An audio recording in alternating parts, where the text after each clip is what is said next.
이 시간 은혜 받으실 하나님의 말씀은 사도행전 27장 18절에서 25절의 말씀입니다. 우리가 풍랑으로 심히 애쓰다가 이튿날 사공들이 짐을 바다에 풀어버리고 사흘째 되는 날에 배의 기구를 그들의 손으로 내버리니라. 여러 날 동안 해도 별도 보이지 아니하고 큰 풍랑이 그대로 있으며 구원의 여망마저 없어졌더라. 여러 사람이 오래 먹지 못하였으며 바울이 가운데 서서 말하되 여러분이여 내 말을 듣고 그에 대해서 떠나지 아니하여 이 타격과 손상을 면하였다면 좋을 뻔하였느니라. 내가 너희를 구원하노니 이제는 안심하라. 너희 중 아무도 생명에는 아무런 손상이 없겠고 오직 배뿐이리라. 내가 속한 바 곧 내가 섬기는 하나님의 사자가 어젯밤에 내 곁에 서서 말하되 바울아 두려워하지 말라. 내가 가이사 앞에 서야 하겠고 또 하나님께서 너와 함께 항해하는 자를 다 내게 주셨다 하였으니 그러므로 여러분이여 안심하라. 나는 내게 말씀하신 그대로 되리라고 하나님을 믿노라. 아멘.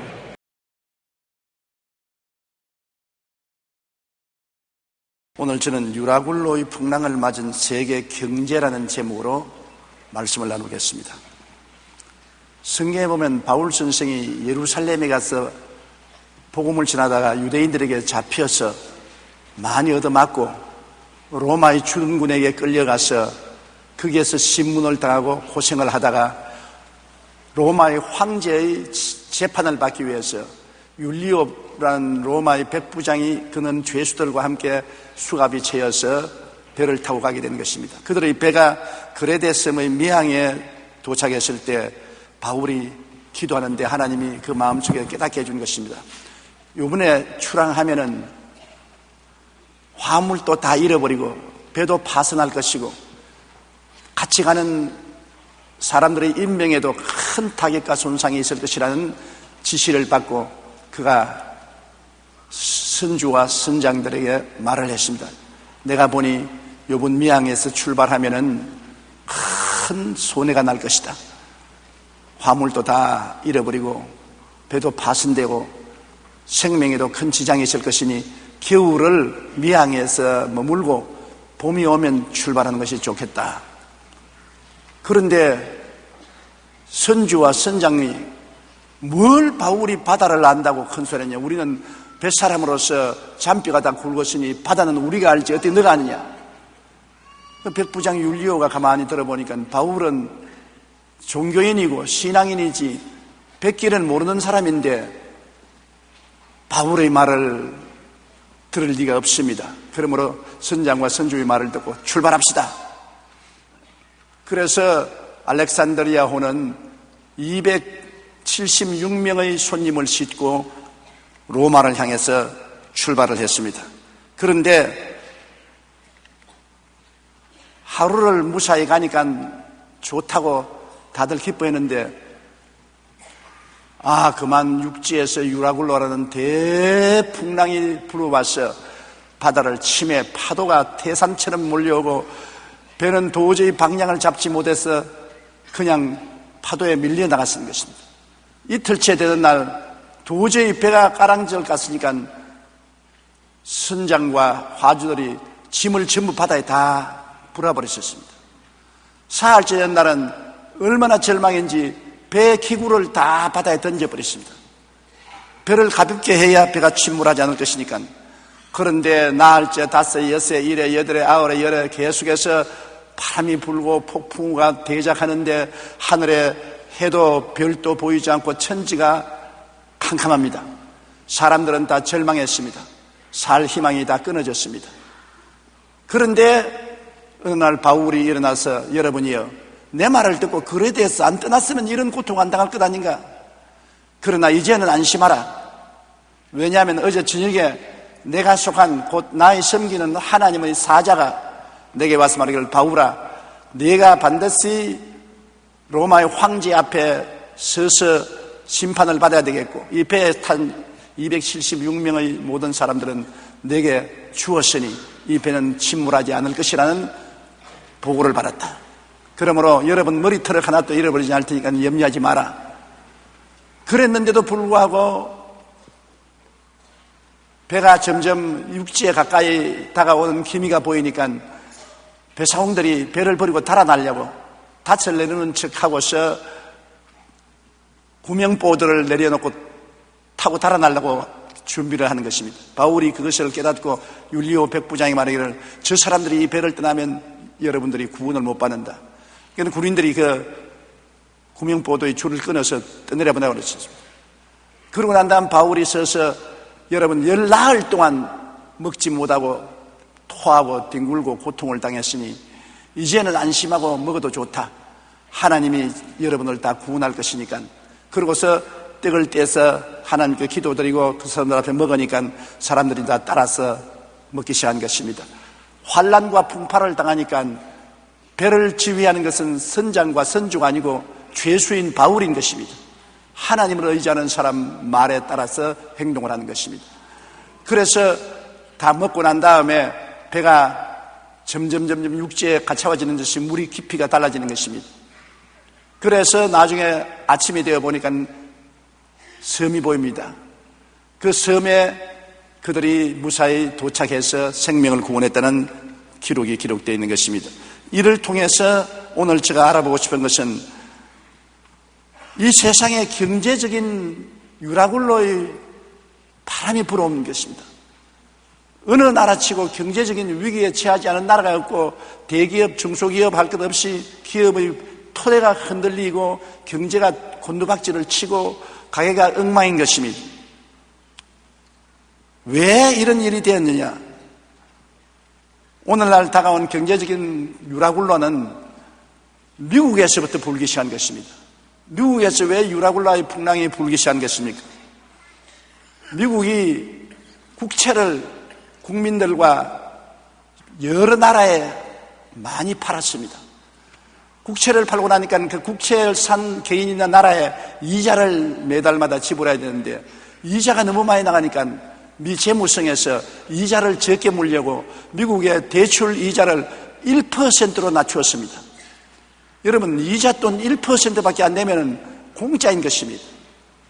거기에다가 미국 정부는 그 기회에 서민들이 모두 다 내 집 갖도록 하는 정책을 세워서 담보 없이 값싼 이자로 집을 사는데 90%에서 95%까지 돈을 융자해 주었던 것입니다.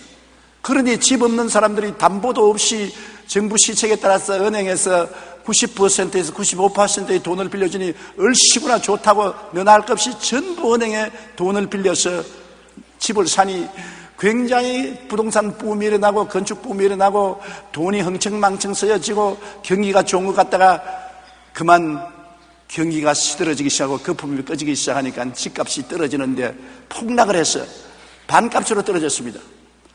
그러니 은행에 1% 이자를 주고 90%에서 95%의 빚을 내서 집을 산 사람이 은행에서 빌린 돈보다 집값이 더 떨어지거든. 그러니까 집을 포기해버립니다. 우리 집 은행에서 도로 가져가라고 합니다. 은행에서 도로 받으니까 살 사람이 없어요. 그러니까 은행은 돈 다 빌려줬는데 돈은 안 갚지요. 집값이 폭락하자 월부 할부금도 이자도 안 내니까 은행이 들 것이 났습니다. 우리 한국 동포 한 사람의 예를 들어보면 은행에 돈을 빌려가지고서 13억짜리 집을 샀어요. 좋다고 그래서 할부금도 내고 이자도 내는데 13억짜리가 10억 이하로 떨어졌습니다. 은행에 빌린 돈이 13억인데 집값은 10억 이하로 떨어졌으니까 도저히 이제는 할부금을 내고 이자를 낼 이유가 없게 된 것입니다. 그래서 우리 교포도 그 집을 은행에 돌려줬습니다. 가져가라. 나는 이제 못 갚겠다. 은행이 그 집을 도로 맡았으나 살 사람이 없어요. 집값이 폭락했으니까. 그러니까 우리 교포는 그 집에서 그냥 눌러 사는 것입니다. 할부금도 안 내고 이자도 안 내고 나 죽어라, 나 배 째라. 그러고 사는 겁니다. 그런 형편이에요, 미국이. 그러니까 은행은 돈을 빌려주고 돈을 못 찾으니까 은행이 텅텅 비게 된 것입니다. 은행과 보험사가 부실하게 되므로 은행이나 보험사에서 만든 금융상품이 휴지가 되었어요. 은행에서 발행하는 금융상품을 산 사람들이 그게 더 휴지가 되어버렸습니다. 그리고 사람들이 돈을 안 쓰고 소비가 위축되니까 공장이 파산하고, 공장이 파산하니까 실업자가 대거로 몰려와서 정부의 보조를 받아야 먹고 살게 된 것입니다. 그리고 증권 시장이 폭락하니까 증권을 가진 사람, 펀드를 가진 사람들이 모두 다 거지가 된 것입니다. 이런 폭풍이 미국에 불어오니까 그 여파가 중국에, 일본에, 한국에까지 미친 것입니다. 왜냐하면 중국이나 일본이나 한국이나 세계 경제국들이 모두 다 미국에 수출해서 먹고 사는 것입니다. 우리 한국은 한국의 GNP의 60%를 수출로서 먹고 사는 것입니다. 근데 미국이 경제가 덜 것이 났으니까 수입을 하지 않지 않습니까? 우리가 못 팔아먹어요.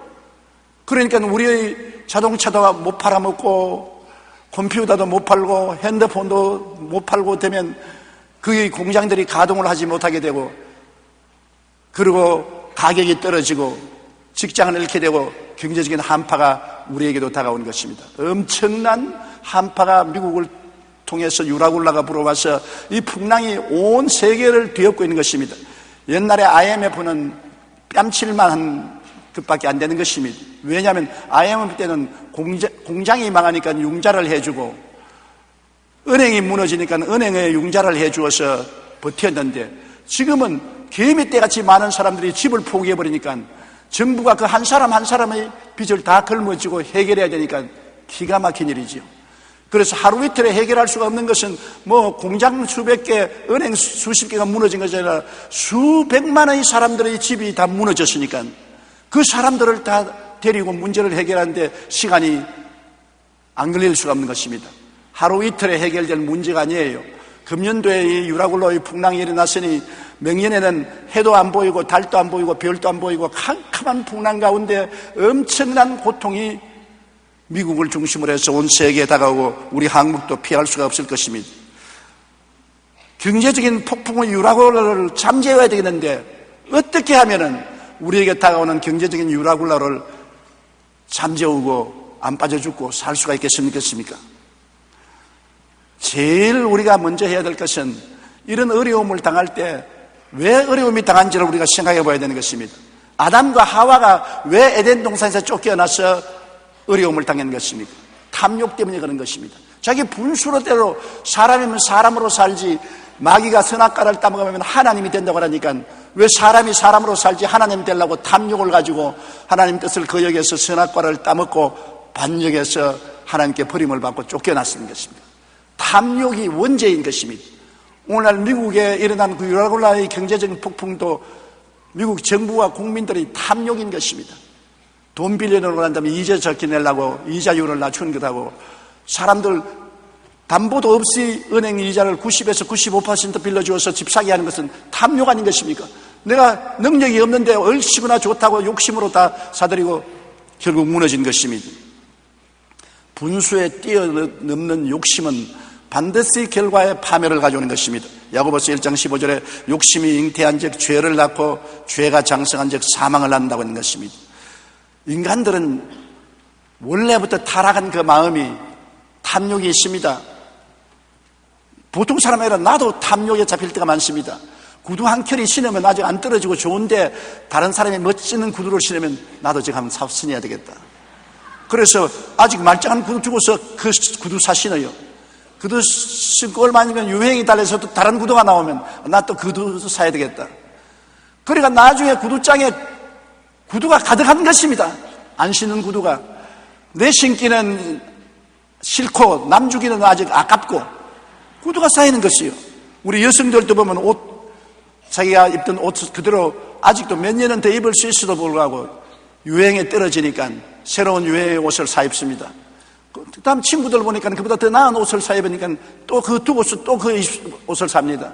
옷장을 열어보면 옷이 가득해요. 왜 이렇게 옷을 많이 옷장에 이거 나누어 주지? 나누어 주기는 아직 너무 아깝고 내 입기는 이미 철이 늦었고 그렇게 옷이 쌓여가는 것입니다. 가방도 그래요. 가방도 우리 구역장들이 가지고 있던 가방 들고 다니는 사람 요사이 별로 없어요. 집도 그렇습니다. 30평짜리 집을 사가지고서 좋아서 절전 박수를 치고 있다가 가만히 보니까 이 친구들은 40평짜리가 있거든. 아유, 우리도 40평 사야지. 그래서 허리를 졸라매고 애를 써서 40평을 사가 좋다고 했다가 그 다음 다른 친구 보니까 50평짜리 살고 있거든. 그래서 40평이 마음에 안 맞단 말이에요. 그러니까 50평 살라고 죽을 애를 써가지고서 50평 사놓으면 그 다음엔 친구들 보니까 독립집에서 산단 말이에요. 우리도 독립집에서 살아요. 여보, 우리 친구는 자기 독채로 사는데 이 아파트에 쓰기 무슨 생활이야. 여보, 돈 좀 더 벌여, 더 벌여. 밤잠을 못 자고 남편이 애를 써서 독립집을 사놓으면 그 다음에는 친구들이 콘도미니엄을 가지고 있단 말입니다. 우리도 콘도미니엄. 욕심은 한 번 나기 시작하면 끝이 없는 것입니다. 그 욕심을 채우려고 하니까 스트레스에 걸리고 마음이 불만스럽고 불행하게 짝이 없는 것입니다. 옛날 이야기에 보면은 새 강도가 우리 강도질 하지 말고 새 사람이 되어 살자 약속을 하고 우리 새로운 사람이 되기 위해서 수련하는 곳으로 가자고 세 사람이 손을 잡고 가다가 길거리에 보따리가 하나 있는데 들춰보니까 금덩어리가 들어있거든. 좋다고 세 사람이 금덩어리를 안고서 우리 이거 나누어 가지자고. 그리고 배를 타고 강을 건너가는데 그만 한 사람을 확 밀어가지고서 물에 빠뜨려 버리거든. 그 두 사람이 허허허 웃으면서 우리 둘이 나누면 이제는 우리가 더 부자가 됐다. 저놈은 빠져 죽었으니까 이제 됐다고. 그래 둘이가 배에서 내려서 들을 가다가 배가 고픈데 집에 오두막집에 불길이 있으니까 한 친구가 하는 말이 내가 가서 음식을 좀 구해올 테니까 내가 여기 기다리라. 음식 구하러 간 동안에 물병에다가 기다리는 놈이 독을 넣었단 말이에요. 독을 넣어서 물병을 딱 채워놓고 음식 먹을 때 그 놈 보고 마시게 하려고. 그런데 음식을 구하러 간 그 놈이 음식을 구하자고 부엌에 들어서 칼을 숨겨 나와서 확 찔러 죽여버렸었습니다. 친구를. 그리고 야 이놈아 너는 죽을 팔자다. 아이고 금덩어리 내 혼자 찾았으니 좋다고 허허 웃으면서 목이 마르니까 병을 끌려가지고서 물을 마셨단 말이에요. 킥 하고 죽어버렸어요. 욕심이 잉태한 적 죄를 낳고 죄가 장성한 적 사망을 낳는다고. 욕심 때문에 세 사람 다 죽고 금덩어리는 그대로 덜어버리게 된 것입니다. 인간의 욕심은 끝이 없어 결국에는 끝없는 욕심으로 사람들은 스트레스를 받고 불만족한 가운데 불행하게 살게 되는 것입니다. 사람들은 언제나 비교 가난으로 불행한 것입니다. 실제로 가난한 사람들은 자기 불행을 느끼지 않습니다. 가만히 제가 세계를 다녀보니까 부자 나라에 갈수록 사람들이 웃지를 않아요. 구라파나 미국의 부자 나라에 갈수록 얼굴이 대리석 같고 웃지 않아요. 그런데 인도나 방글라데시나 저 가난한 아프리카에 가면 사람들이 잘 웃어요. 너틀 웃음으로 웃어요. 왜냐하면 부자 나라에는 탐욕 때문에 긴장을 하고 스트레스를 받고 더 돈을 벌어야지 더 잘 살아야지고 애를 쓰는데 아직 없는 사람은 다 포기하고 난 다음 배짱 좋게 너틀 웃으면서 사는 것입니다. 그래서 사실은 기대가 크면 클수록 실망이 크고 꼭 필요한 것 이외에는 다 버리는 것이 좋은데 그렇지 않습니다. 히브리서 3장 13장 5절에 돈을 사랑하지 말고 있는 바를 족한 줄 알라고 했는데 있는 바를 족한 줄 알면 행복해지는데 있는 바를 족한 줄 아는 사람이 어디 있나요? 오늘날 성공학의 대가인 데일리 카네기는 이런 말을 했습니다. 인간은 과로가 원인이 되어 죽지는 않는다.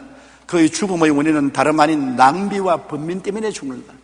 일을 많이 해서 죽는 것이 아니라 너무 많이 먹고 마시고 그리고 과로를 한 것이 아니라 마음의 스트레스를 받아서 죽는다. 사람은 자신의 욕구를 채우기 위해 더 많은 돈을 벌려고 합니다. 그런데 1974년 미국 펜실바니아 대학의 경제학자인 리처드 이스트리는 돈이 행복을 가져다 주지 않는다고 발표했습니다. 그는 가난한 나라의 국민들이 가장 기본적인 생활에서 벗어나면 행복지수가 쑥 올라가는 것을 발견했습니다. 그러나 그 이상 소득이 많아져도 그만큼 더 행복해지지 않는다는 연구 결과를 발표했습니다. 이스틀린 패러독스라고 불리는 이 보고서의 내용은 이후 사람들의 마음속에 돈과 행복은 비례하지 않는다는 것입니다. 돈이 많을수록 행복할 것 같은데 돈이 많을수록 더 불행해지고 더 스트레스를 받고 더 마음의 고통이 많다는 것입니다. 먹고 입고 마시는 문제만 해결되고 그 다음에 더 애쓰지 않은 사람들이 더 마음의 평안을 가지고 행복을 가지고 살더라는 것입니다. 예컨대 20평대 아파트를 사면 그 다음에는 30평대, 40평대를 갖고 싶은 욕심 때문에 사람들은 현재를 오히려 더 불안정하게 여기게 산다는 것입니다.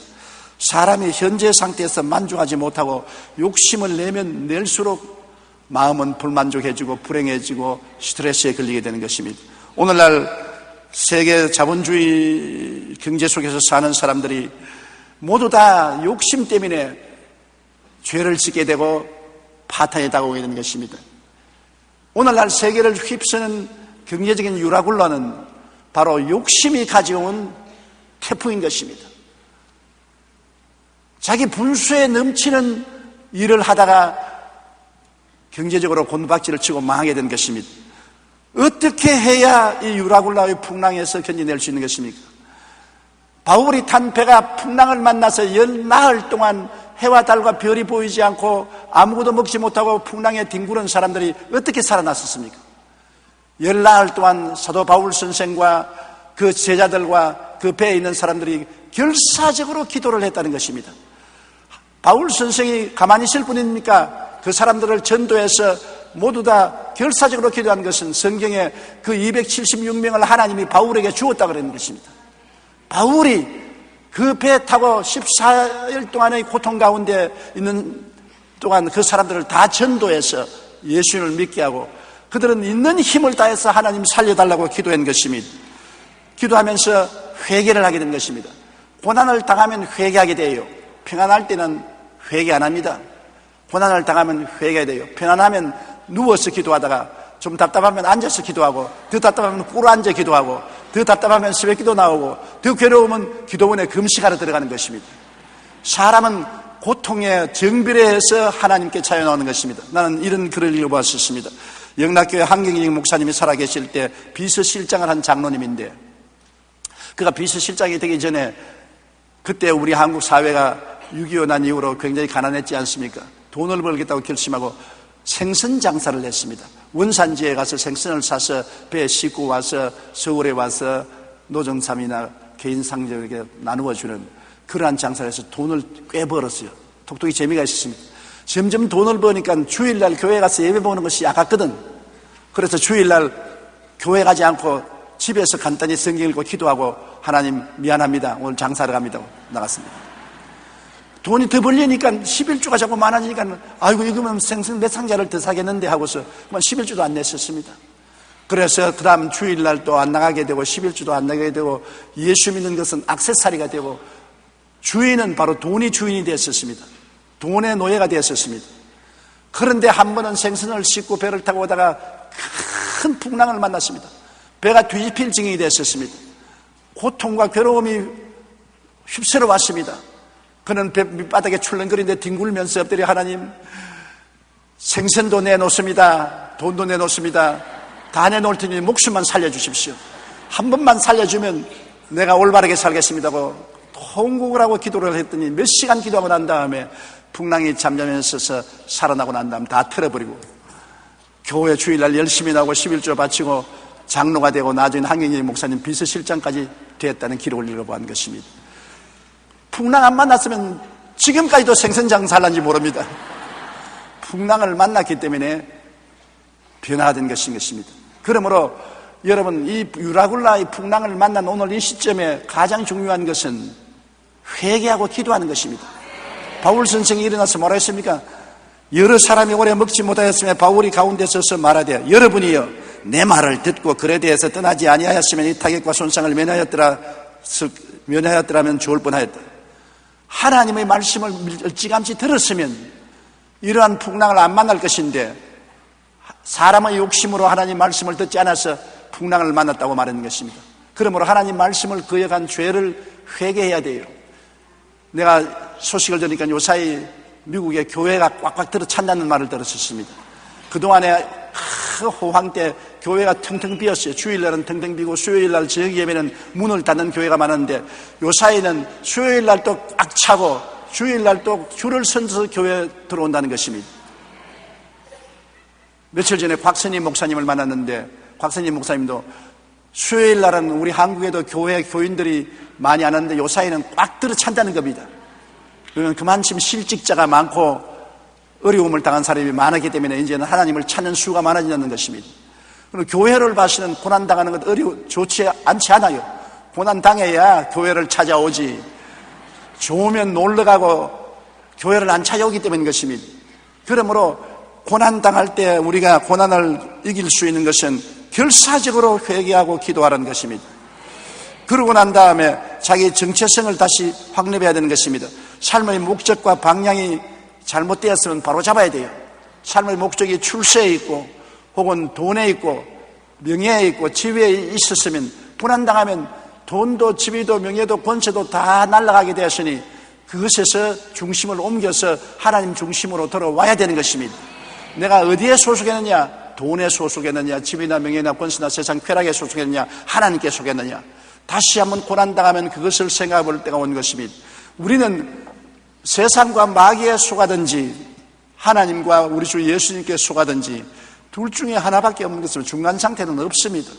고난당하면 예수 그리스도를 의지하고 하나님께 부르짖어 기도하게 되므로 우리의 정체성이 확립되어야 되는 것입니다. 사도행전 27장 23절에 바울은 내가 속한 바, 곧 내가 섬기는 하나님의 사자가 어젯밤에 내 곁에 와서 말하였다는 것입니다. 바울은 자기가 어디에 속한 것을 알고 있었습니다. 세상에 속하지 않았습니다. 마귀에 속하지 않았었습니다.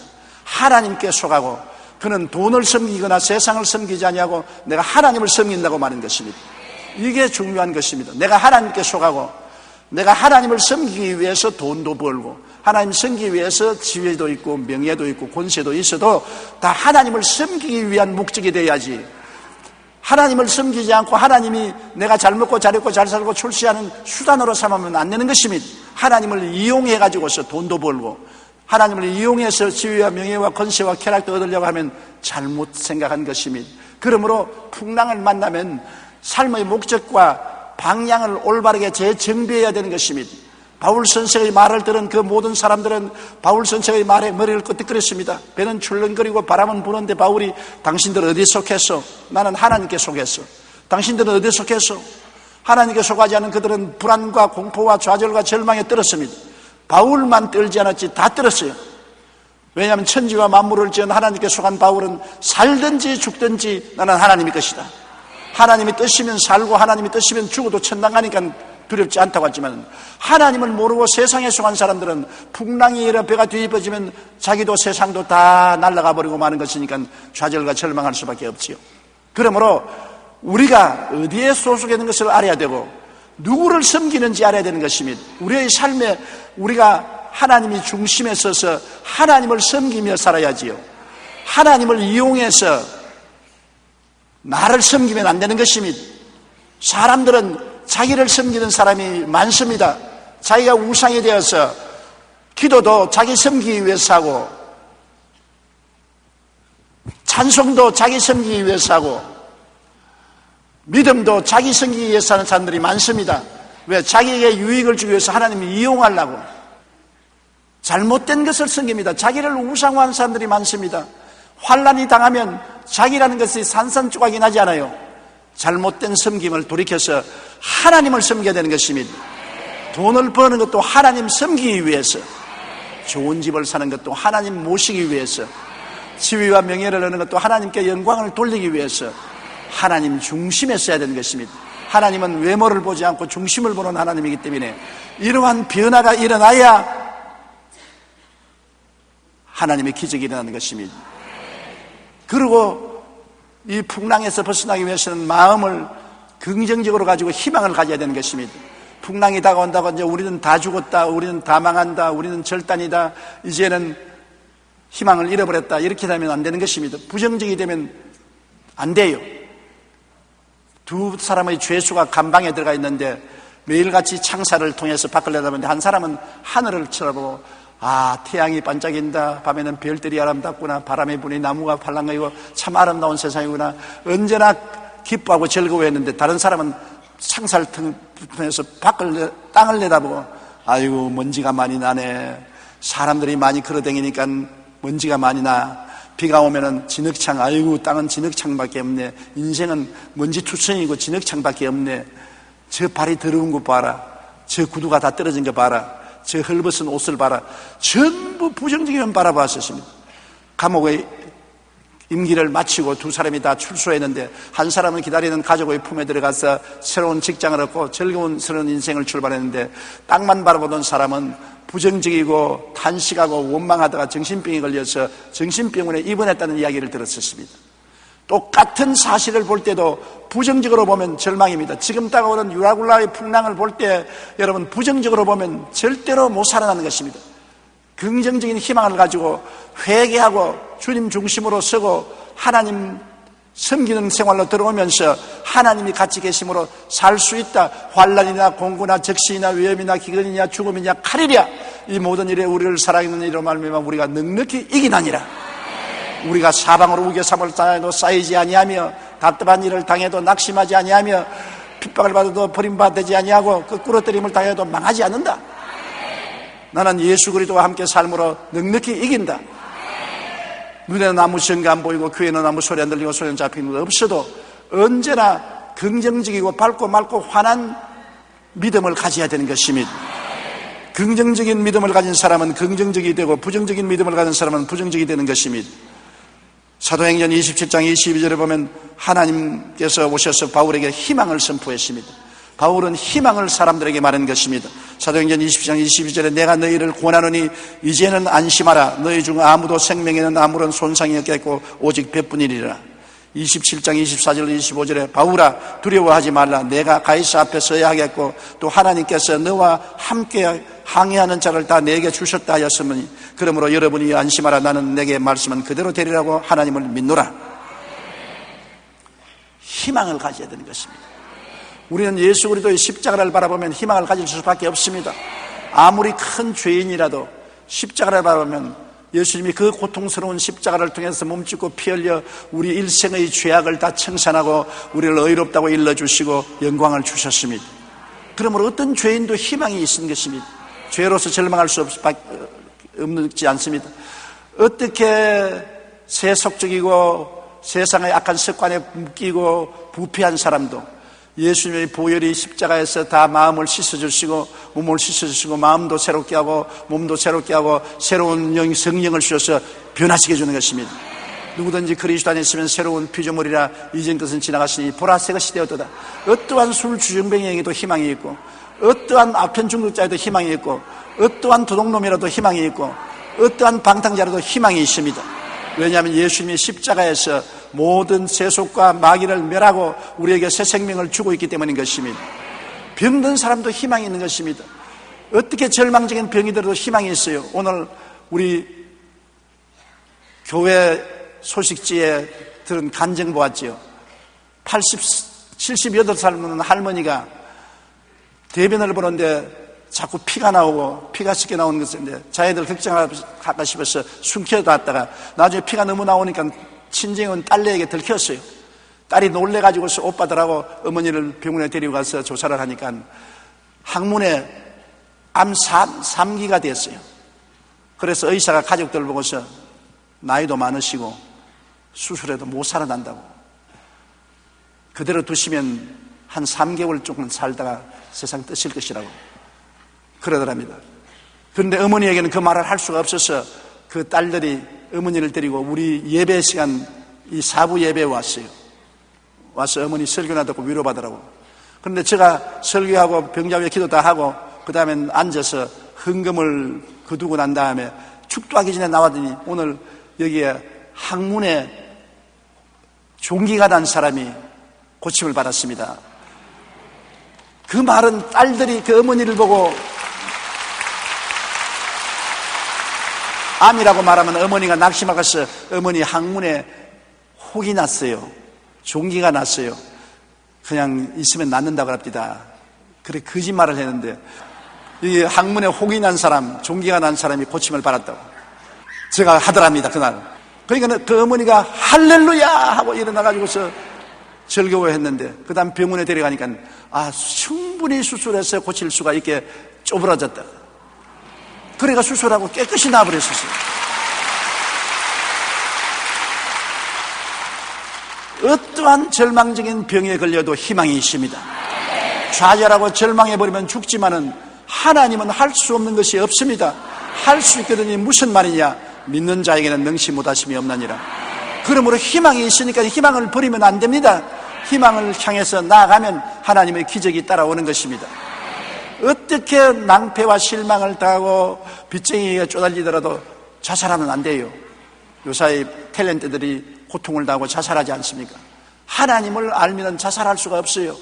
왜냐하면 사망의 음침한 꼴짜기를 다닐지라도 주께서 같이 하신 것입니다.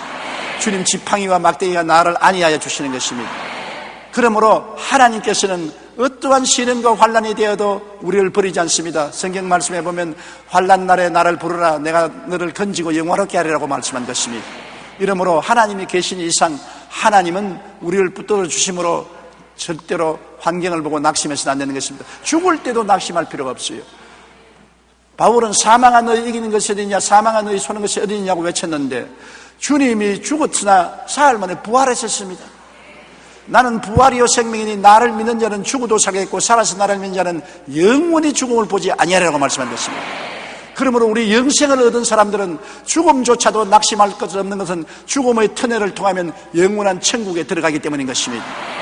이러므로 절대로 희망을 가져야지 이 어려운 때 희망을 포기하면 안 되는 것입니다. 그리고 마음을 평상심을 가져야 되는 것입니다. 야단 법석을 하고 당황을 하고 탄식을 하고 좌절하고 절망해서는 안 되는 것입니다. 바울 선생은 그 모든 사람이 10나흘 동안 굶었잖아요. 그러니까 이제는 평상심으로 돌아가서 밥 먹고 건강을 유지하라고 말한 것입니다. 사도행전 27장 33절로 36절에 날이 새어가며 바울이 여러 사람에게 음식 먹기를 권하여 이르되 너희가 기다리고 기다리며 먹지 못하고 줄인 지가 오늘까지 10나흘인즉 음식 먹기를 권하노니 이것이 너희의 구원을 위한 것이요 너희 중 머리카락 하나도 잃을 자가 없으리라 하고 떡을 가져다가 모든 사람 앞에서 하나님께 축사하고 떼어 먹기 시작하며 그들도 다 안심하고 받아 먹으니 그렇게 말한 것입니다. 그러므로 먹어야 돼요. 환난과 고난 당한다고 안 먹으면 죽어요. 평상심대로 먹고 마시고 잠자고 그래야 환난을 이길 수 있는 것입니다. 괴로움을 당한다고 먹지도 아니하고 마시지도 아니하고 잠도 안 자고 날뛰면 환난이 죽이는 것이 아니라 그 태도가 그를 죽이고 마는 것입니다. 평상심이 있어야 승리할 수가 있는 것입니다. 그러고 난 다음에 환난을 이기기 위해서는 뭉쳐야 돼요. 뭉치면 살고 흩어지면 죽습니다. 이 어려울 때 뭉쳐야 돼요. 따로따로 놀면 죽어요. 어떤 아버지가 세상을 뜨기 전에 임종리에 모인 아들 3사람을 불러놓고 난 다음 막대기 하나를 각자 주면서 한번 꺾어보라 그랬었습니다. 마지가 철컥 꺾으니까 둘째도 철컥, 셋째도 철컥 꺾었습니다. 그 다음에 아버지가 막대기 3개를 합쳐가지고서 마지 보고 꺾으라 했습니다. 안 꺾이거든. 둘째 보고 꺾으라 했습니다. 안 꺾이거든. 셋째도 못 꺾거든. 그래서 아버지가 뭐라 그랬습니까? 너희 한 사람이 나가면 꺾인다. 3사람이 뭉치면 이 세상에서 너희를 꺾을 자가 없다. 내가 죽으면서 너희에게 다른 것은 나눠주지 못했지만은 이 유언을 남길 게 아니라 꼭 형제간에 하나가 되어 살아라. 그러면은 너희들 꺾을 자가 없다고 말한 것입니다. 전도서 4장 12절 우리 다 같이 읽어보십시다. 한 사람이면 패하겠거니와 2사람이면 맞설 수 있나니 세 겹줄은 쉽게 끊어지지 아니하느니라. 보십시오. 어려움을 당할 때 합쳐야 돼요. 데살로니가전서 5장 13절로 14절에 그들의 역사로 말미암아 사랑 안에서 가장 귀히 여기며 너희끼리 화목하라. 마음이 약한 자들을 격려하고 힘이 없는 자들을 붙들어주며 모든 사람에게 오를 참으라. 화목하고 격려하고 붙들어주어서 하나가 돼야지 흩어지면 죽는 것입니다. 회사가 살려면 사원이 일치 단결해야 되는 것입니다. 지금 회사가 부도 직전인데 사주하고 노조들이 합쳐서 머리띠를 메고 싸우면은 망하죠. 미국의 GM 자동차 회사가 그렇습니다. 몇만 명의 고용원들이 있는데 정부에 지금 구제금융을 요구하고 있는 것입니다. 정부에서 국회에서 요구하는 것은 노조들 월급 깎아라. 그러면 구제금융을 주겠다. 노조가 우리는 임금 못 깎겠다. 옛날대로 받아야 되겠다. 그러니까 상원에서 뭐라고 했습니까? 그러면 너희들 고생해봐야 된다. 구제금융 못 준다. 탕! 하고 부결해버렸습니다. GM은 언제 얼마 있으면 문 닫게 돼요. 문 닫으면 몇만 명의 직원들이 다 직장을 잃고 길거리에 헤매게 되는 것입니다. 어려울 때일수록 노사가 하나가 되고 일치가 되어야 되는 것입니다. 고린도전서 1장 10절 우리 다 같이 읽어보십시다. 형제들아, 내가 우리 주 예수 그리스도의 이름으로 너희를 권하노니 모두가 같은 말을 하고 너희 가운데 분쟁이 없이 같은 마음과 같은 뜻으로 온전히 합하라. 보십시오. 어려울 때는 말도 같은 말을 하고 마음도 같은 마음을 가지고 뜻도 같이 하라는 것입니다. 합쳐야 되는 것입니다. 합치면 살고 흩어지면 죽습니다. 우리 아버님이 우리 어릴 때 늘 해주신 말씀이 있었습니다. 그것이 아버지가 졸탁동시라는 말을 했습니다. 한자어로. 졸탁동시가 뭐냐면은 암탉이 병아리가 알을 품고 있다가 알을 품고 난 알이 나오게 되면 기회를 딱 기울여 있으면 톡톡톡 하고 병아리가 알 안에서 찍습니다. 찍는 소리 들으면 어미가 바깥에서 콱콱콱 찍어서 병아리를 깨어 나오는 것입니다. 그러므로 안에서 톡톡톡 하면 밖에서 콱콱콱 찍어서 껍질을 벗기고 새끼가 태어난다. 졸탁동시라고. 그렇게 아버님이 늘 말씀하시면서 서로 뜻이 맞아야 일이 되지 뜻이 안 맞으면 안 된다. 그런 말을 하는 것을 들었는데, 여러분, 오늘날 우리 한국이 어려운 시대에 살아나게 되면 대개 회사에 큰 회사나 작은 회사나 회사주나 노조원들이 마음이 합쳐야 돼요. 가족만 마음이 합치는 게 아니라 회사에서도 마음을 합쳐서 단결하면 살아갈 수 있어요. 허리띠를 묶고 새로 출발하는 기분으로 서면 살 수가 있는 것입니다. 그리고 국론이 일치하고 정치가 안정돼야 돼요. 나라가 갈라지면 안 되는 것입니다. 국민들이 하나가 돼야 돼요. 옛날에 IMF 때 우리 국민 전체가 합쳐서 금과 은을 다 내놓았지 않습니까? 농장에 있는 금과 은을 다 내놓고 합심해서 나라를 위해서 힘쓰니까 IMF를 거뜬히 이겨내지 않았습니까? 이 어려울 때 국론이 일치돼야 돼요. 내가 요사이 국회에 보면 가슴을 치는 것입니다. 국회의원들이, 국민들은 이렇게 죽을 고생을 하는데 너땡 내몰라라 자기끼리 놉니다. 국회 정치하는 사람들이 백성을 위한 정치를 해야지 자기끼리 놀고 자기끼리 잔치하고 백성은 안전에도 없습니다. 국민의 고통에 무관심하고 정쟁만 하는 이런 국회가 있으면 나라가 망하지요. 지금 여당과 야당이 있을 수가 없습니다.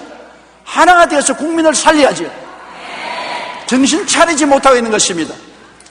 얼마나 더 어려운 고난을 국민들이 당해야 정신을 차리겠습니까? 국민들을 대변한 그들이 있는 힘을 다해서 국론을 통일하고 나라를 살리고 국민들을 고통에서 건지려고 애를 써야지요. 우리 국민들이 질타를 해야 되는 것입니다. 정신 차리도록. 아모스 5장 24절에 오직 정의를 물같이 공의를 마르지 않는 강같이 흐르게 하라. 정의와 공의를 해야 하는 우리 정치인들이 되어야 우리 국민들이 살아갈 수가 있는 것입니다. 그리고 지도자는 국민에게 분명한 희망과 꿈을 제시해야 국민이 안심할 수 있습니다. 우리 이명박 대통령이 청와대에서 국민에게 분명한 희망과 꿈을 줘야 돼요. 이 나라가 어디를 가는지 우리가 알아야 되는 것입니다. 정말 희망이 있는지 꿈이 있는지 알려줘야 되는 것입니다. 지도자는 앞에 서서 국민들에게 희망과 꿈을 주어서 인도하는 것이지, 지도자가 왔다 갔다 하고 마음이 분명하지 못하면 국민들이 누구를 쳐다보고 따라가는 것입니까? 목자가 지팡이를 들고 앞을 인도하면 양들이 다 목자를 보고 따라가는데, 목자가 우왕좌왕하면 양들이 흩어지고 이리가 와서 양을 물고 찢는 것입니다. 그러므로 지도자는 분명한 희망과 꿈을 제시해야 국민이 안심할 수 있는 것입니다. 욥기 11장 18절 우리 다 같이 한번 읽어보십시다. 내가 희망이 있으므로 안전할 것이며 두루 살펴보고 평안히 쉬리라. 희망이 있어야 안전하고 두루 살펴보아서 평안하게 마음을 가질 수 있는 것입니다. 우리가 아무리 어려운 폭풍우를 당하고 경제적인 고통에 빠졌을지라도 지도자가 우리에게 꿈을 심게 해주고 평안을 주면은 우리는 능히 이겨나갈 수가 있는 것입니다. 그러므로 우리 대통령이 확실한 꿈과 비전을 국민에게 줄 수 있도록 여러분 매일 기도할 때 함께 기도해 주시기를 바랍니다. 그래야 우리가 다 같이 살아갈 수가 있게 되는 것입니다. 유라굴라의 풍랑이 우리에게 큰 재앙으로 오는 것 같지만은 우리가 잘만 대처하면 이것이 오히려 큰 축복으로 변화되는 것입니다. 우리는 쓸데없는 것을 다 배에서 던져버려야 되는 것입니다. 소화 사치하는 것 다 배에서 던져버려야 돼요. 우리는 가장 필요한 것만 가지고 살아야 되는 것입니다. 이럴 때 헛된 욕심과 탐심을 가지고 잔뜩 모아놓은 필요 없는 것은 다 청산해버리고 꼭 우리가 가지고 있어야 살 수 있는 그것만 챙겨가지고서 어려움을 이겨야지, 내 가진 것 다 끌어안고 이 어려운 난국을 격파하려고 하면 배가 뒤집어지고 가정이 뒤집어지고 빠져 죽는 것입니다. 그러므로 살림을 줄여야 돼요. 내 생활을 줄여야 돼요. 내 형편을 줄여야 돼요. 필요 없는 것은 전부 다 청산해버려야 돼요. 그리고 꼭 필요한 것만 가지고 살아야 돼요. 그러면서 하나님께 부르짖어 기도하고 내 인생의 삶의 목적과 방향을 올바르게 정해야 돼요. 하나님께 속하고 하나님을 섬기는 삶으로 돌아서야 돼요. 그러기 위해서 주야로 기도하고, 그 다음 마음을 긍정적이고 적극적인 희망을 가지고서 희망을 말하고 희망을 꿈꾸고 희망을 믿고 희망을 선포해야 돼요. 이때 절망하면 안 되는 것입니다. 그러고는 합쳐야 돼요.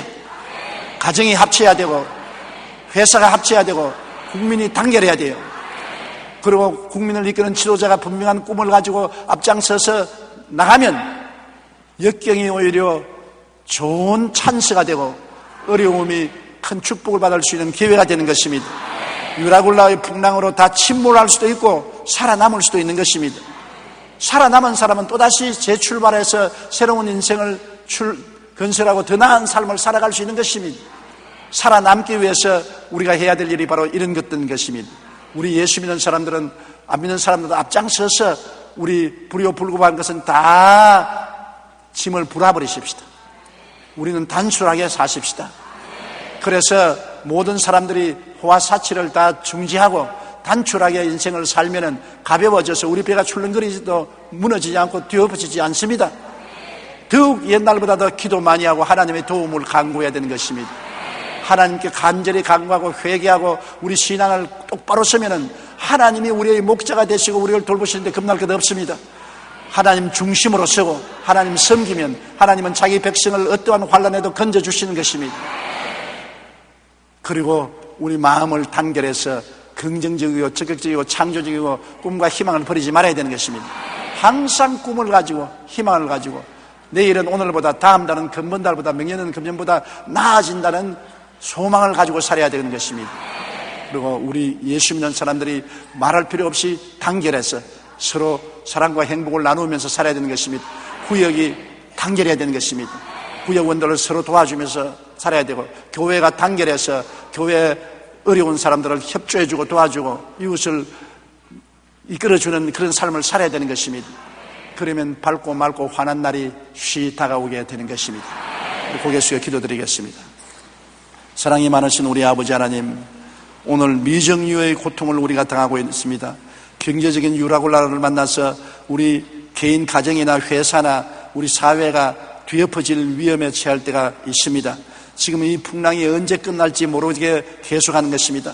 해와 달과 별들이 안 보이는 풍랑입니다. 이 풍랑을 거치고 살아남을 수 있게 하여 주시옵소서. 그러기 위해서 아버지께서 이 성경에 바울이 체험한 사실을 우리에게 보여주므로 우리도 그를 본따서 우리 인생을 살게 도와주시옵소서. 쓸데없는 잡동사니는 전부 배 밖으로 던져버리게 도와주시옵시고 배를 가볍게 하게 도와주시옵소서. 우리 인생의 배를 가볍게 해서 살게 도와주시옵소서. 하나님 아버지여, 우리에게 성령으로 은혜를 주셔서 우리 잘못한 죄를 회개하고 하나님 중심에 서고 하나님 섬기는 삶으로 확실히 돌아오게 도와주시옵소서. 그리고 우리가 부정적이고 파괴적인 말을 하고 생각한 것을 회개하고 언제나 희망적이고 긍정적이고 적극적이고 창조적으로 인생을 대하게 도와주시옵소서. 그리고 우리가 서로 용서하고 사랑하고 단결해서 하나가 되어 나가게 도와주시옵소서. 힘을 합쳐서 30배, 60배, 100배의 축복을 받게 도와주시옵소서. 하나면 천을 쫓고 둘이면 만을 쫓는다고 했었습니다. 합쳐서 나갈 수 있는 우리들이 되게 도와주시옵소서. 그래서 이 난국을 격파하고 하나님의 영광을 나타내도록 도와주시옵소서. 예수님 이름으로 기도드립니다. 아멘.